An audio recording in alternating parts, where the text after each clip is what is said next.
Estamos en Indeteveo con el escritor Sergio Álvarez. Muchas gracias, Sergio, por estar en el Colegio de la Independencia. Gracias, hombre, por invitarme. ¿Cómo surge la idea de venir al colegio? Porque fue suya la idea. Bueno, hombre, en parte mía, pero en parte también por lo que me dijiste que trabajabas acá. Porque, como explicaba hace un rato en la conferencia, escribir es un trabajo muy solitario. Y es un trabajo en el que uno hace como que pasa muchas penurias solo.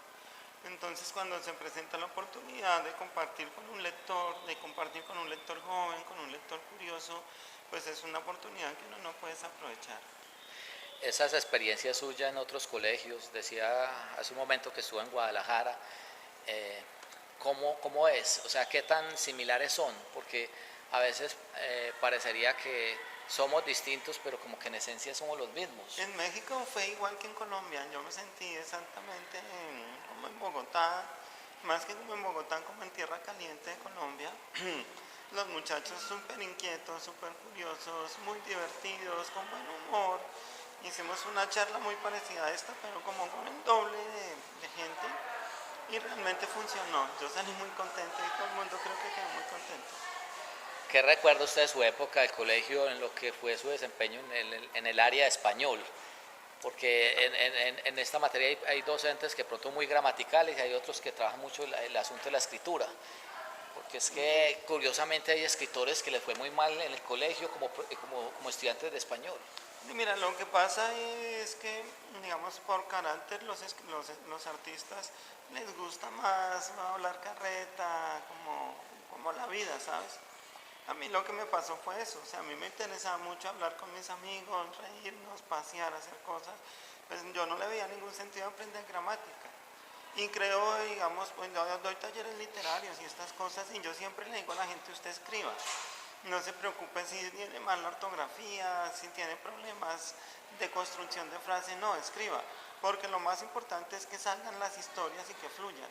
Después ya darle un poco de formato, lo puede hacer incluso un corrector, otra persona. Entonces digamos que mi relación en el colegio era esa, o sea, todo lo que me llevara a vivir literariamente y a conocer historias, pues me gustaba, pero la gramática y todas las normas pues me parecían como una camisa de fuerza antes de tiempo, ¿no? ¿Y sus profesores supieron que usted quería ser escritor? ¿O nunca se enteraron siquiera? No lo tenía yo tan claro, digamos, a mí sí me gustaba como contar cosas y escribir cosas, pero tampoco era que tuviera tan claro que quería ser escritor. Y mejor que no supieron, porque me ponen a enseñarme. Entonces no me bloquean. A veces parecería que la vida va por un lado y el colegio va por el otro. Sí, yo siento que la escuela contemporánea se quedó en el siglo XVI, XVII, o sea, se quedó con esa idea de que lo importante era el conocimiento de ciertas cosas abstractas. Yo, por ejemplo, nunca he entendido a mí en el colegio para qué me enseñaron cálculo, trigonometría, sí, biología, por allá, un montón de cosas que nunca usé, porque, por ejemplo, a mí me enseñaron cómo era el aparato reproductor, pero nunca me dijeron cómo lo tenía que usar. Eso es lo que sí me hubiera necesitado en la vida, no saber dónde quedan esos conductos. ¿Sí?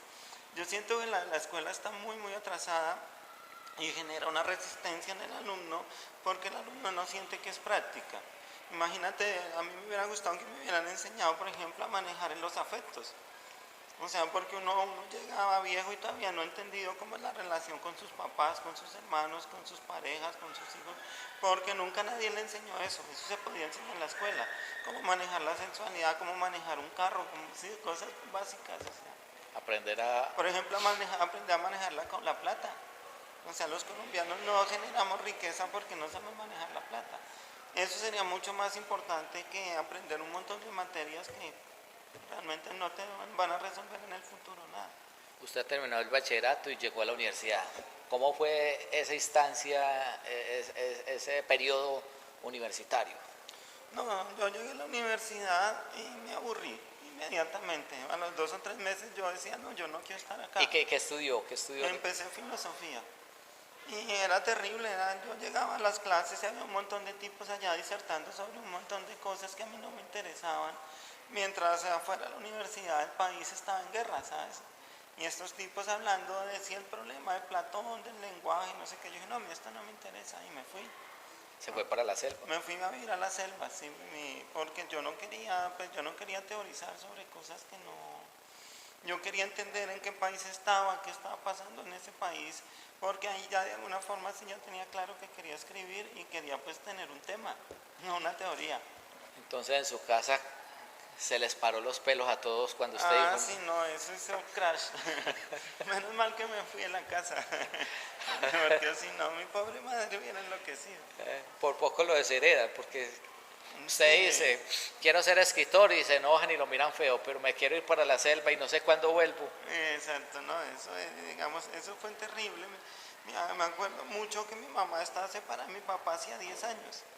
Y como las relaciones aquí son tan pasionales y la gente se separa y sigue peleando, entonces mi mamá hacía muchos años no hablaba con mi papá. Y lo tuvo que ir a buscar a ver si me convencía A de ver si que volviera a la convencía. universidad. Mi papá me dijo, no, haga lo que le dé la gana, que yo eso es lo que he hecho siempre. O sea, es que una cosa es, primero, querer estudiar filosofía, que es estar un poquito loco. Segundo, retirarse de la universidad, Y que es después, estar el doble de loco. Y después irse para la selva, es como que ya ahí sí lo ya perdimos. sí, ya sé. Y para completar, en esa época yo me inicié con un maestro hindú y me volví vegetariano y hacía yoga. Entonces, hoy en día eso es normal, pero hace 30 años eso era como ahí sí haberse enloquecido por completo. Y entonces, ¿cómo es ese mundo, ese acercamiento a ese mundo de la yoga? Eso, yo lo que he sido siempre es muy curioso.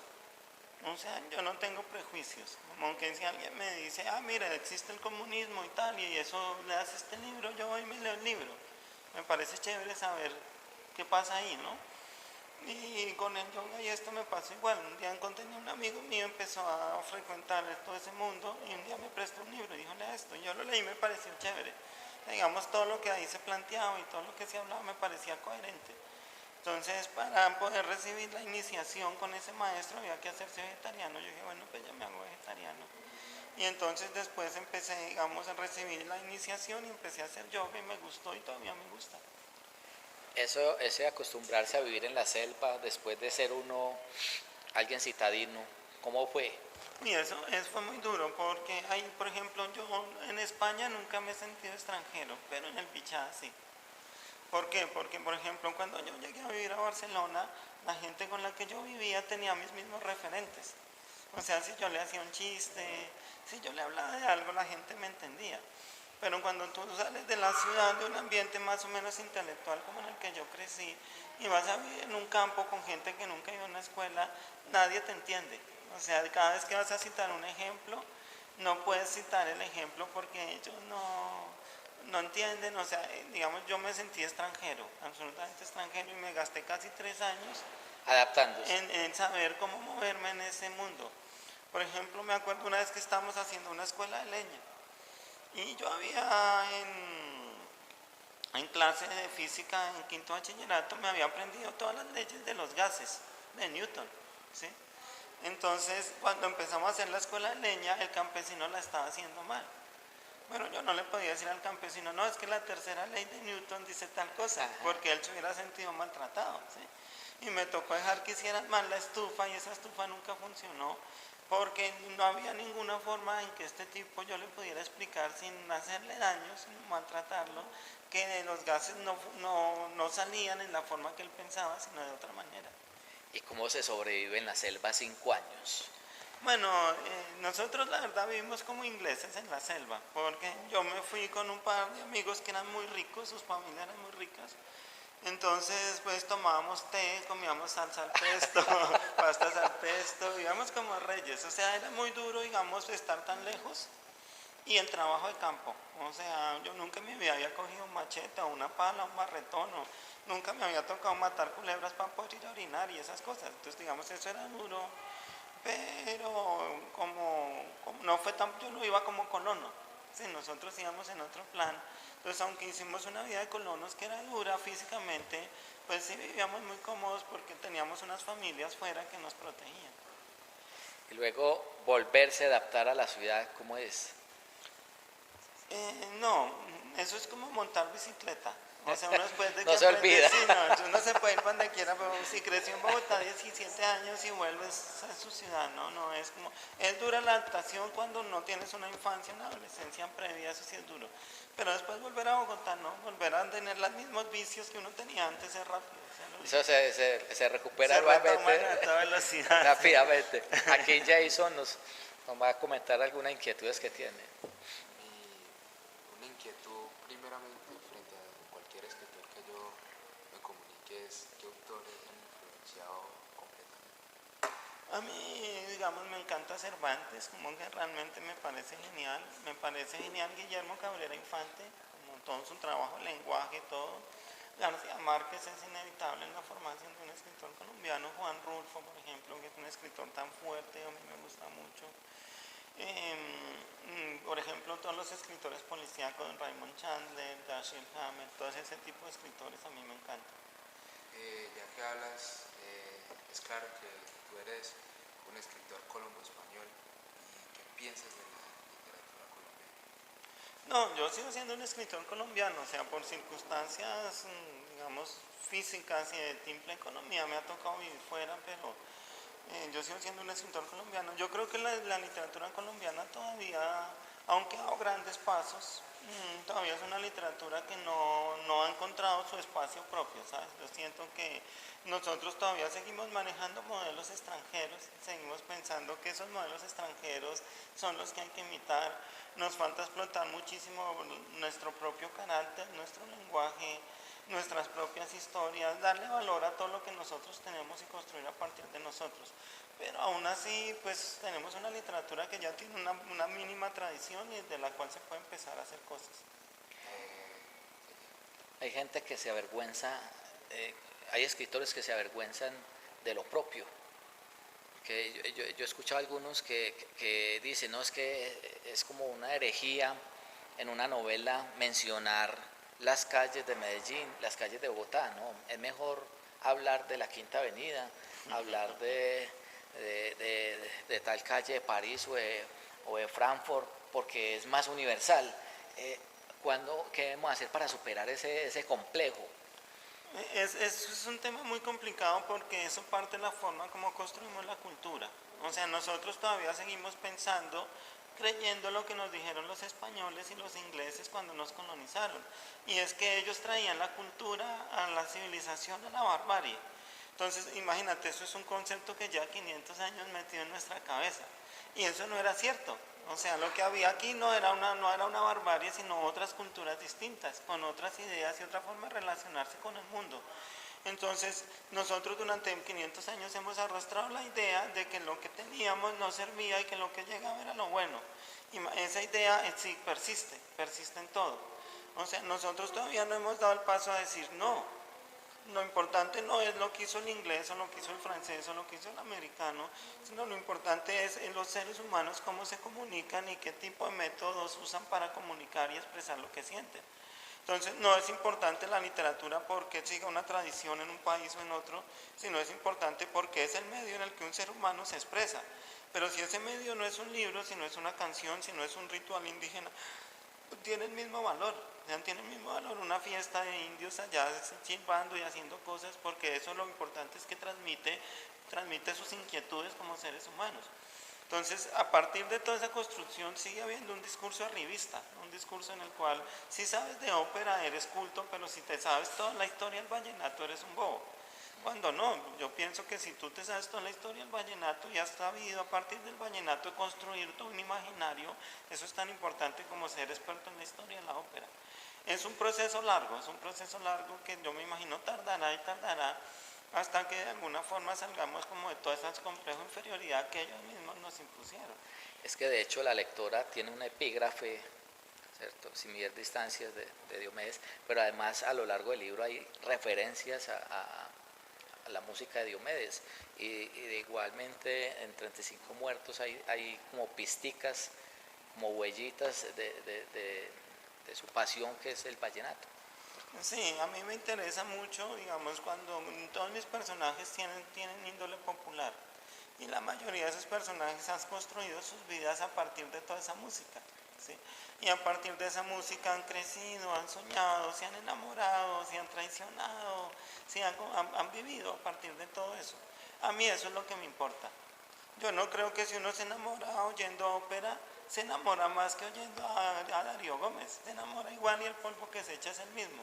Entonces, ¿por qué va a ser más importante una cosa que la otra?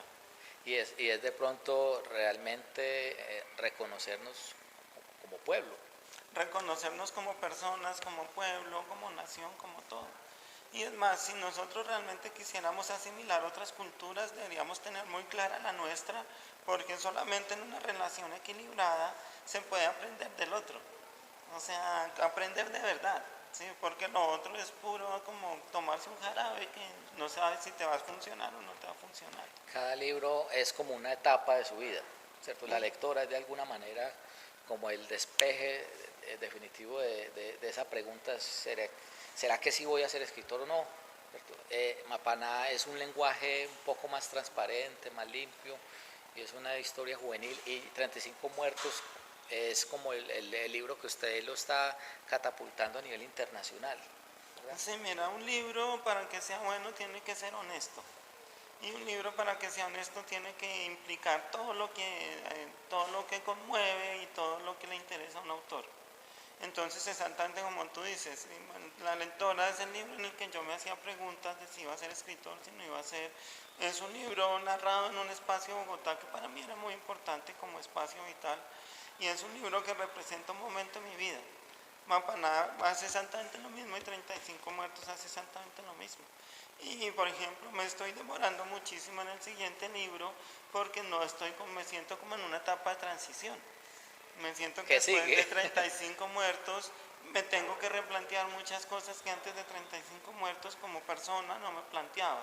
Entonces, en ese replanteamiento yo prefiero gastar la fuerza en mí mismo, en mi vida, en mis cosas, porque sé que de vivir con honestidad saldrá un buen libro y no al revés.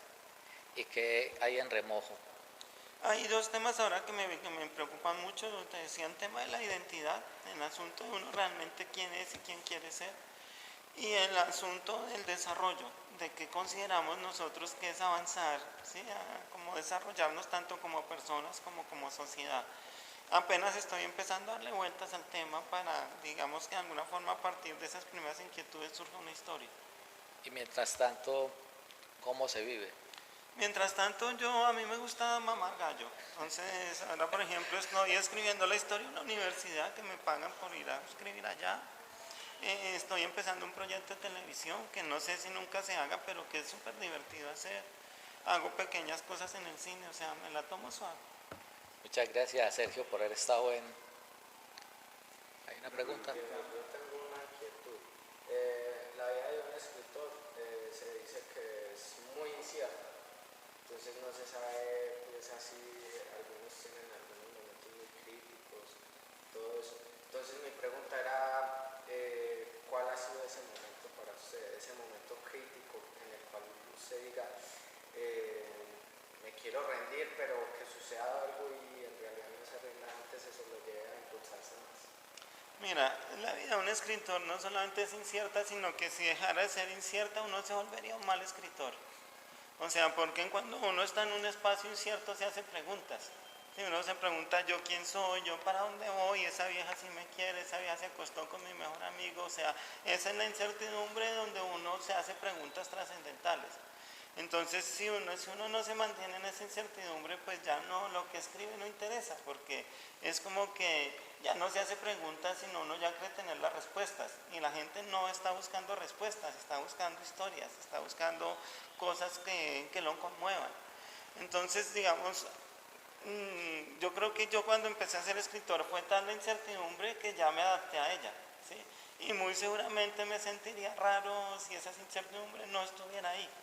Sí, yo ahora, por ejemplo, ya no me hago preguntas personales porque esas preguntas personales están más o menos resueltas. Sí, ya me he casado 3 veces, tengo 5 hijos, ya publiqué unos libros, ya de alguna forma lo que a mí me preocupaba como persona está sin resolver o resuelto, pero ya no es una preocupación. ¿Sí? Yo me empiezo a hacer en este momento preguntas sociales, ¿ya? Para dónde vamos como país, para dónde vamos como sociedad, y eso es otra incertidumbre inclusive más grande que la que tenía antes. Entonces, es a partir de esa incertidumbre que uno puede seguir creando. Sergio, ¿nos puede contar algo sobre el proyecto televisivo? ¿En qué consiste? Bueno, estamos haciendo una cosa con un par de productores chilenos que es como un thriller. Es una cosa muy interesante porque pasa lo de lo que hablamos hace un rato. En América Latina se están empezando a hacer thrillers, pero todo el mundo los quiere hacer como los hacen los americanos. Todo el mundo quiere que sean como se hacen las series en Estados Unidos.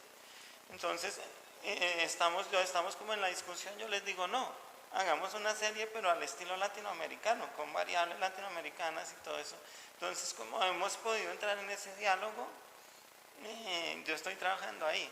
O sea, no está claro si finalmente se haga, porque todavía existe ese miedo a que si uno no sigue un modelo copiado, pues no va a funcionar. Entonces, digamos, si yo consigo que tanto los productores como la programadora tomen riesgos que a mí me interesaría tomar, donde finalmente puede que el proyecto funcione. O pues funcione como proyecto, no sé si tenga éxito o no, pero que funcione. ¿Y su rol allí sería guionista? Estoy, sí, digamos, creando toda la historia y después supervisaría los libretos. No los escribiría, pero los supervisaría todos. ¿Hay anuncios en la televisión o en algún canal de parabólica? ¿Se están haciendo? No, estamos apenas... La televisión tiene un proceso largo, porque, digamos, un capítulo de televisión muy barato, muy barato, puede estar costando 250 millones de pesos. Entonces, si tú vas a hacer 80 capítulos, te estás gastando 4 o 5 millones de dólares. Entonces, son procesos que se demoran. O sea, mientras piensas, mientras lo desarrollas, es un proceso que, digamos, normalmente tú arrancas 4, 5, 6 proyectos y se hace uno. Porque lo otro no va pasando como todos los filtros que tienen que pasar. Y a pesar de todo eso fracasan, imagínate si no. Bueno, muchas gracias, Sergio, por haber estado. No, ustedes.